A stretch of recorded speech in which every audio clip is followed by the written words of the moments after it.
Separation on a Friday at the Open Championship, and Matt Fitzpatrick was the man for most of the day. Had a stretch of 4 straight birdies, finished at 9 under par after a 5 under round on Friday, but he's got the man who everybody has been looking at for 3 years now. Scottie Scheffler goes bananas on the back 9 at the Open, 10 under par. He has the lead going into the weekend, and the guy who said he struggled to find the reason why he cares about this game, Will, he's got the lead and he's minus odds to win.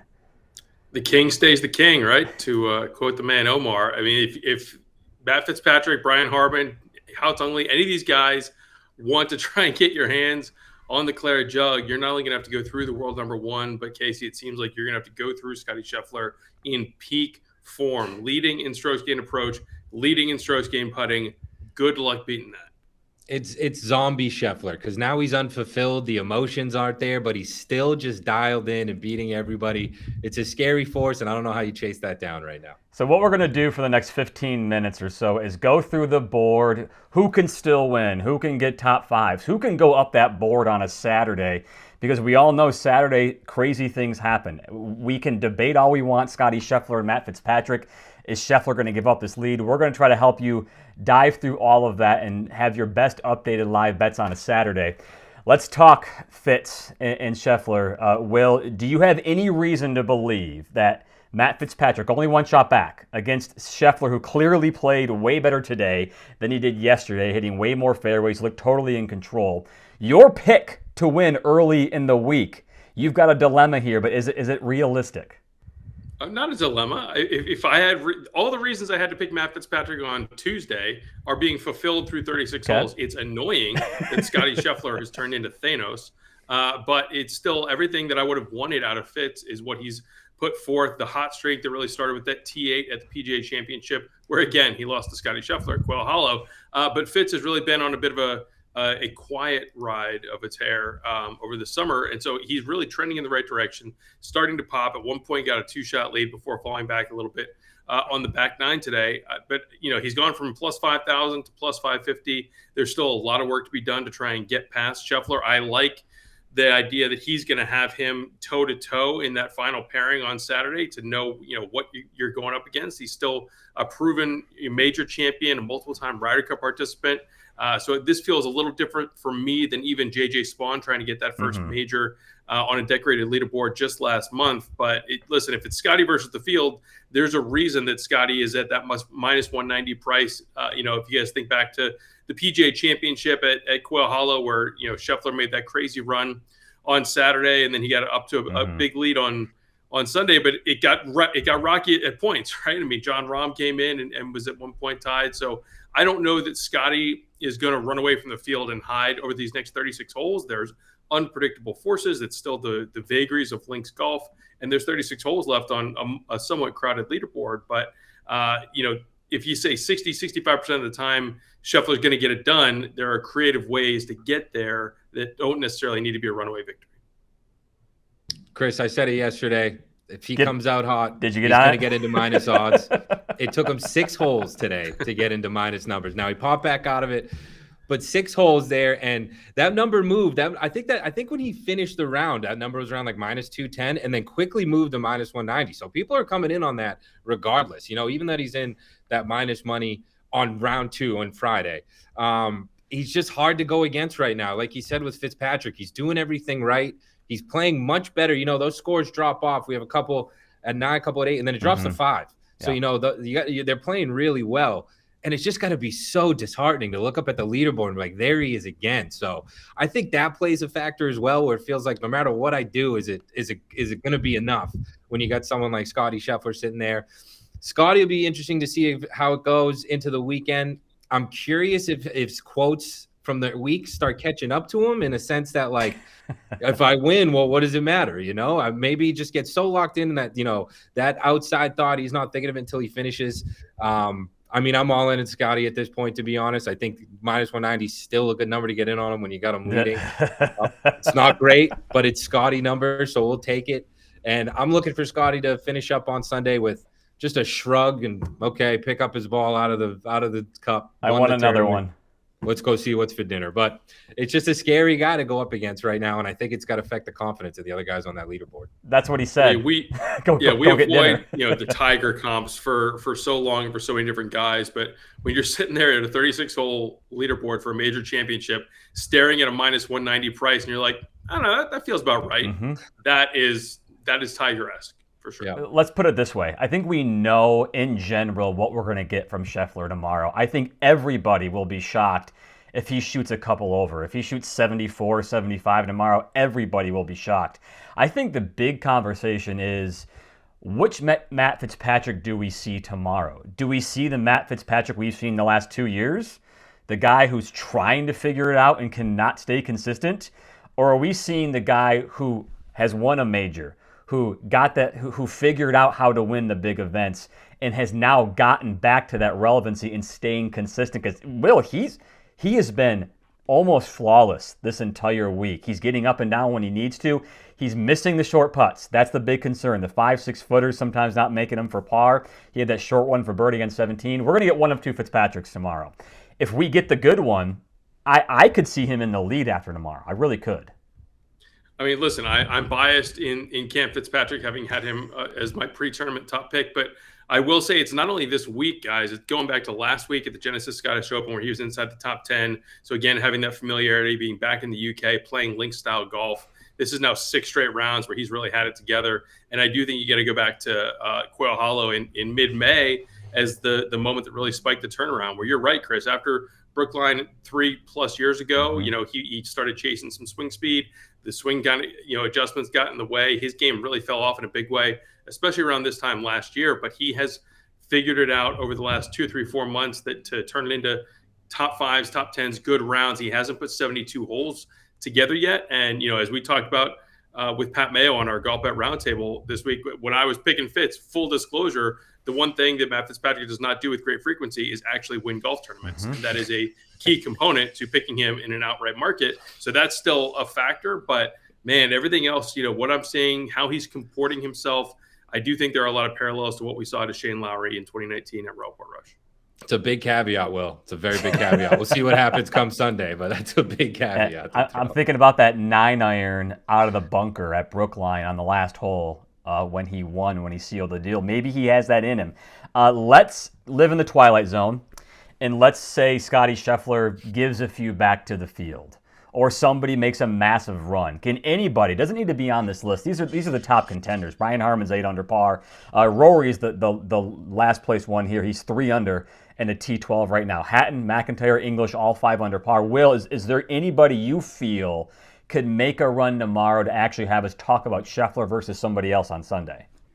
I mean, Brian Harman really popped early this morning for American audiences as a guy who won this 2 years ago. I will say, if you have a dynamic on Sunday where Scottie Scheffler is chasing out a claret jug and you've got the hometown hero, Rory McIlroy, anywhere within striking distance, wow, that is a dynamic that I will be looking forward to watching unfold. But neither of those two guys are who I would pick here. The one guy out of these 5 that I feel confident isn't going to blink and doesn't really care who's ahead of him is Bobby Mack at plus 3,000. I was just so impressed with what he did at Oakmont in very difficult conditions coming down the stretch on Sunday. He's won, a couple times last year on the PGA Tour, including in Scotland, is just incrementally leveling up his game. And I think the confidence that comes with it for how much he thinks he can hang on these big stages with players like Scottie and Rory. So 30-1 on Bobby Mack. Stranger things have happened, Case. Yeah, we talked a lot with the Euros yesterday, Chris, and I'm fully with you on Bobby Mack. I can see him doing that easily. And in that same vein, Tyrrell Hatton's been a guy that just consistently has been in these bigger stages in the mix. We mentioned where his headspace usually is and how a tough course and tough conditions can kind of level that out with people. I still really like him going into the weekend, especially that 28-1 number is great. Not featured here. This one's kind of a bigger swing, but it's almost one of these. The expectations aren't really there for them to do it, but the play is there. Chris Gotterup, fresh off that Genesis Scottish Open win, tore up the par 5s today. 2 eagles on the par 5s. If he can keep chipping away and getting numbers down on those par 5s, guys don't really run away from him. He's going to find those red numbers there and keep coming. It's not one that people are expecting him to do it. I'm sure he's not even expecting to do it. But that's a big win that he got under his belt at the Genesis Scottish Open. Obviously, back-to-back would be tough. But I think he's flying under the radar right there in the mix. I think he was at 60-1, which 60 to 1 right now. I just looked at it. Fantastic number where he's at. So I don't hate a sprinkle there. It's one of those just unwarranted confidence he might have right now after that huge win taking down Rory in Scotland. Why not go do it at the Open as well? Keep an eye on him, and especially some of those par fives where, like I said, 2 eagles today can make a big dent. You keep that up. I think when you see guys get those breakthrough wins that are a little unexpected, they're playing the very next week, it goes one of two ways. Either you're like, this is great, I got my win, I'm going to go about celebrating and hit the eject button quick, or you're playing with house money and you really turn it into a free roll. It seemed like Goddard up very quickly today, went from door number 1 to door number 2 because he wasn't really popping off the charts during round 1, but the round he put together today was really impressive. Yeah, I mean, when you're hitting wedges into par fives like he did, I think on number 12, that was just absolutely ridiculous. Good call out there, Casey. All right, let's go farther down the board here. Assuming we can't get past, well, let's talk about this. What do you think is the bottom line number of a winner right now? Rory at 3, is that the absolute lowest you guys are at right now? That's where I would be at. In terms of like how Winning. far back anyone, I don't know. I could be talked into going to the group at 2. Okay. Some of these guys are 2. Help. Yeah, you're going to need some help. You're going to need Scottie to falter, which, again, it feels like a Scottie falter right now would be like a 70, let alone a 74 or 75. But yeah, I mean, Xander's in that group there at 2 under. You're 8 shots back. It's a big hill to climb. But if you get going quickly in the round 3, I think you get a shot. Yeah, Will, I know we love those stats of where guys stand after certain points and what those winners were. 44 of the last 50 Open winners were in the top 10 through 36 holes. So if we're looking at that number, we're putting that at 4 under, right? 4 under, yeah. Now, if we start dipping into the 2 unders, I understand that starts thinking of a possibility. I think that changes when you remind yourself that the 10 under leader is Scottie Scheffler. Right. I think it's going to be tight. I think that trend may hold true, and we're going to look at someone who's got to be pretty close. I mean, even 6 back of Scottie going into the weekend is tough to, really buy in on someone there. But like you said, interesting things happen. It's a major. It's Royal Portrush. Who knows what could happen when the weather picks up? But I think it's going to be someone pretty close. I think that top 10 is what you're looking at for a winner right now. If you're 6 shots ahead of Scottie Scheffler through 36 holes, you definitely don't feel safe, let alone being 6 shots behind him. It doesn't matter either way. It does seem like the weather has been unpredictable, even by Open Championship standards. This week, they can't really get a feel for it, and all of a sudden you get these little side bursts of rain and wind that come through. So I'll be interested to see how that impacts things. I will say, keep in mind in 2019, Shane Lowry, granted he won by 6, but he was 15 under. And Fleetwood was at 9 under. So if you kind of have that as a barometer where you've got Scheffler at 10, you got Matt Fitzpatrick at 9. If you're sitting there at 2 under saying, hey, I need to get to 15 or 16 under, it's possible. But man, you really need to basically shoot back-to-back 64s and make some history. And I put these players in top 5 in their odds for a reason, because there's a handful of star guys, Will, who are hovering right around that T12 to T26 range, where their odds for a top 5 right now, they shoot a 66 tomorrow, 67, get right back in the mix. You got these 5 on the board. You have others going down the list: Justin Thomas, Tommy Fleetwood, Akshay Bhatia. I mean, there is a lot of players who could make a move tomorrow. And to your point, Casey, the gap between 8 under to 5 under is significant, because that's your top 5 range right there. And somebody shoots 64 tomorrow, you could be 10 to 1 for a top 5 and get that. Yeah, you could see a lot of movement into that top 5. That's a great market right now to look at, where there could be a ton of parity based off where guys currently stand and where they could end up. I love Xander at 7 to 1 for that top 5 market. He's had some sloppy holes, just individual holes, but outside of that, he's looked really good. He had stretches, I think it was 3 straight birdies today. So he's got these elongated stretches where he looks strong, and then he just mixes in some sloppy holes. I think he'll overcome that. I love that number at 7 to 1 for him to sneak into the top 5. I think he finished 2 under today. Bogey at the last, but that was after a stretch of some really good holes. Let's see him bounce back into the weekend. Keep those long stretches a good play, not broken up by some ugly, sloppy bogeys. 7 to 1's a great number there. I really like that for the card. Yeah, 69 straight made cuts now for Xander. Has not missed a cut since the 2022 Masters. Almost halfway to Tiger's all-time record. So still a little work there to do. But for me, out of this group, I'm interested in Sam Burns, 8 to 1. I just think the emotional bounce back off of what he went through at Oakmont is very interesting to me. Really being in the mix of it, and he just hydroplaned literally and figuratively, trying to play in those super wet conditions the last 6 or 7 holes. down the stretch at the U.S. Open. So trying to regroup. We've seen whether you go back to Rory in 2011, Adam Scott in 2012 into 2013, guys that are able to bounce back after some major disappointment in the very next major and get it done. Granted, from a victory perspective, that's a really tall task right now. But Sam Burns, as the guy who was leading the tour in strokes gained putting entering this week, we've seen, from his buddy and the world number one, how much a hot putter can carry you at Royal Portrush if you pair it with some really good irons. So 8-1 on Burns for a top 5 has my attention out of these 5. That's mine too.